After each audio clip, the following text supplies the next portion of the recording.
Hello guys, welcome back to my channel Daily Bread, where we share the word of God, encouraging each other as we walk in this Christianity life as Christians in this era.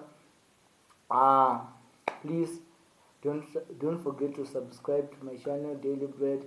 Your subscriptions are very important to us.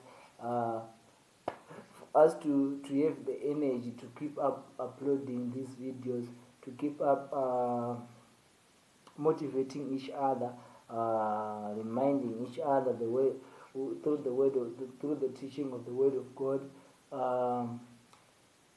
Please subscribe. I hope you subscribe, and I believe in you. I believe that you never let me down. Thank you in advance for subscribing. um, Now, without wasting much of our time, let us read the word of God from the book of Luke. I'm going to read two chapters. The first one will be coming from Luke chapter 9, reading from verse 1 up to verse 6. Luke chapter 9, reading from verse 1 up to verse 6. Msoshoko penalty, Jesus sends out the 12 apostles. Verse 1. And he called the 12 together and gave them power and authority over all demons to cure diseases. And he sent them out to proclaim the kingdom of God and to heal. And he said to them, take nothing for your journey, no staff, no bag, no bread, no money, and do not have 2 tunics.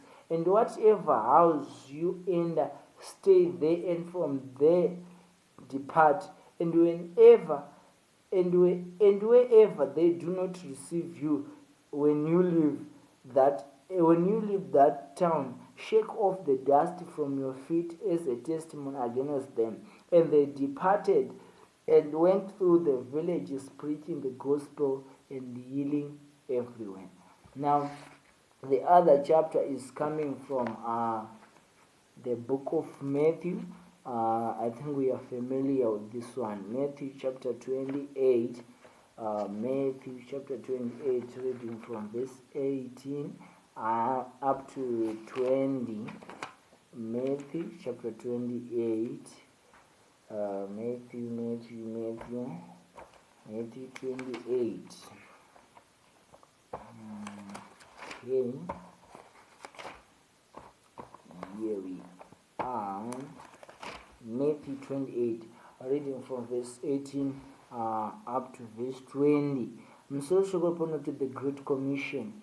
Verse 18. And Jesus came and said to them, all authority in heaven and on earth has been given to me. Go therefore and make disciples of all nations, baptizing them in the name of the Father and of the Son and of the Holy Spirit, teaching them to observe all that I have commanded you, and behold, I am with you always to the end of the age. Now, I've come up with a topic that reads, we are on a mission. We are on a mission. Guys, let us remember that we are on a mission. We have been given a mandate to do as Christians as long as we are still alive in this earth. We are the ambassadors of Christ. Let us not forget why we are here as Christians, why we are being given another chance to live, another opportunity to live.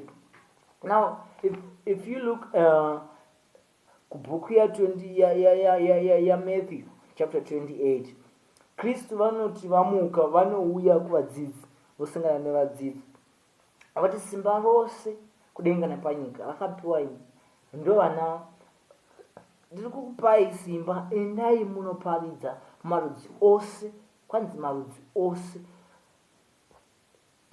Takatopiwa nesuwo that mission, takasigwa chitanda, it's like a relay. Takasigwa chitanda chokuti timanye tirambe tichimhanya kushumira shoko raMwari, tinoshumira shoko raMwari kubudikidza nemabasa edu, tinoshumira shoko raMwari nenzira dzakasiyana-siyana, even through kuparidza sezvandiri kuita, through even kurarama mararamiro edu chaiwo, kurarama shoko raMwari. Maneighbors anofanirwa kuona Kristu kubudikidza nemararamiro edu. But vatinosocialize navo kumabasa kwakasiyana-siyana, they must see Christ in the way that we do everything that we do. Pane zvose zvatinobata nezvatinoita, ngatigone kuparidza Kristu. Now, let us not forget this, that we given a mission to do as Christians. Tine mission yatakapiwa. Now, kuna Luke tinosangana naJesu achida navadzidzi vake chokutanga ndechekuti anovadana obva avapa simba rekudzinga mweya yakaipa nesimba rekurapa zvirwere zvese, cure all diseases. Saka ngatirege kuzvinetsa ndava dzimwe dzenguva tingona kuti handina maresources, handina chinokwana, kana tine will yekuinoita basa raMwari, zvose hazvimbotinetsi ndava. Hatisi kunoita basa redu, hatisi kunoshandira basa redu, yet kana kusara kwokuti kana tainja tine different motive yekuda kunoonekwa nevanhu kana kuda kupiwa mbiri nevanhu, but as long as tine motive yekuinda kunoshumira Mwari kuti mweya vazhinji iponeswe sungu ive kuimba yaMwari iwane upenyu usingaperi. Let me tell you something. Shoko raMwari rataura kuna Mary kuti I shall be with thee until the end of time, I shall never leave you. Saka as long as tiri mu right position, as long as tiri panguva yekushumira Mwari nomwoyo unorevesa, as long as tichakamira panzvimbo, as long as tichiri mumission, Mwari vari kuti havasi kuzotisiya. Saka ngatirege kutambudzika nekuti zvishandiso tichazviwana kupi. Mwari vari kuzoprovide zvishandiso zvekushandisa pamission yekushumira shoko raMwari yekurarama, as long as we are still doing his mission. Saka zvekushandisa Mwari vanoprovide. Isu chedu kuenda tunoita basa raMwari sekutumwa kwatakaita. Saka ngatiregei kukangamwa kuti takapiwa mission yekuti tiite sevaKristu. Ndava taita dambudziko sevaKristu rekukangamwa kuti pano panyika tiri vaenzi, ende tiri vaenzi tiri kudarika, chatisingazivi ndechekuti tinodarika rini, tiri kupfuura pane inopasi rini. Dai takavanzika zuva rekubva kwedu, dai takavhurigwa zvanga zviri nani, but takapiwa nguva yekuti tirarame. Shoko raMwari kuti achiri masikati nekuti usiku huchauya uhwo hwatisingazogoni kubata nahwo. Saka ngati tikungorangaridzana panguva ino kuti tine mission, hatina kungosikwa kuti tive tigozogara tigozozana ndigowanda tigopera tigofa tigobva pane inopasi, but tine mission yatakasikirwa yekushumira Mwari, yekunamata Mwari tiri pano pasi, yekumirira kingdom yaJehovha tiri pano pasi, yekuratidza ukuru hwaMwari to the world, yekuva light of the world, yekuva salt of the world, yekugona kurepresenta kingdom yedu sevana vaMwari, kurarama zvinofadza Mwari, kuasista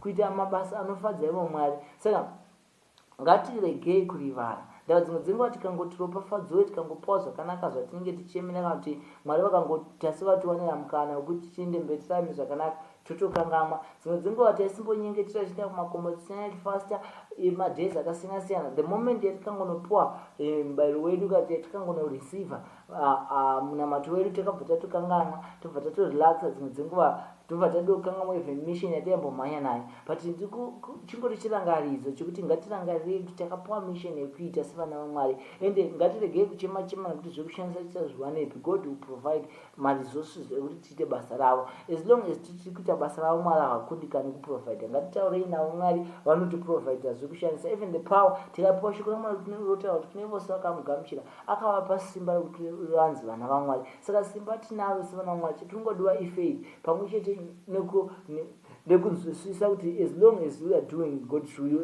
as work, we are on a mission, tichita basa ravo, Mwari havasi kuzotisiya, ende Mwari havasi kuzorega kuprovide zvekushandisa. Saka ingori encouragement yatinayo kuti ngatirangarei, ngatisarelaxai, ngatisakangamwa why we are here, ngatisakangamwa kuti nemhaka yeMwari vachiramba vachitipa mumwe mukana wekurarama, yeti vachitora vamwe vanhu. Dzimwe dzenguva tisingadeserve kunge tichiramba vachipiwa mumwe mukana nekuda kukundikana kwatiri kuita, but ngatirangarirei kuti the moment Mwari yavari kupa mukana, vari kuti dzimwe dzenguva sedza vari kuti ngatitendeuke panzira dzedu, tidzoke panzira dzedu, kana kuti vari kutipa mumwe mukana wekuti tishande basa ravo. saka ngatiregei kukanganwa mission yatakapiwa naKristu yekuzoshumira Kristu yekuzoratidza Kristu to the world. Saka tiri pamission yatakapiwa hamambikana, umwe neumwe une mission yake. Let us discover our talent, let us discover even Mwari zvavakaimpata matiri magifts avo tigogona kutanga kushanda basa redu. Mwari vachitibatsira, Mwari vachitigonesa. Ngatirangarirei mission Mwari yavakatipa yekuenda naizvozvo tinoparidzira marudzi ose, tisasarudza. Kwanzi marudzi ose, hakuna kunzi mamwe marudzi, but kwanzi tinoparidzira marudzi ose. Saka ndashoko ndachingonaro shoko rokurudzirana nekurumisidzirana kuti ngatichirangarirai nguva iri kufamba ine nguva iri kuenda. Ngatirangarirei kuti takafanira zviro kwazvo kushanda basa redu achiri masikati, tichiri nemukana, tichiri kukwanisa. Ndava hatizivi kuti mukana tinawo kusvika rini. Ngatiitei zvatinokwanisa tichine mukana achiri masikati, Mwari vachitibatsira. Thank you for your time. Thank you for listening. May the dear Lord bless you, and please don't forget to subscribe to my channel Daily Bread. Until next time, be blessed, stay tuned.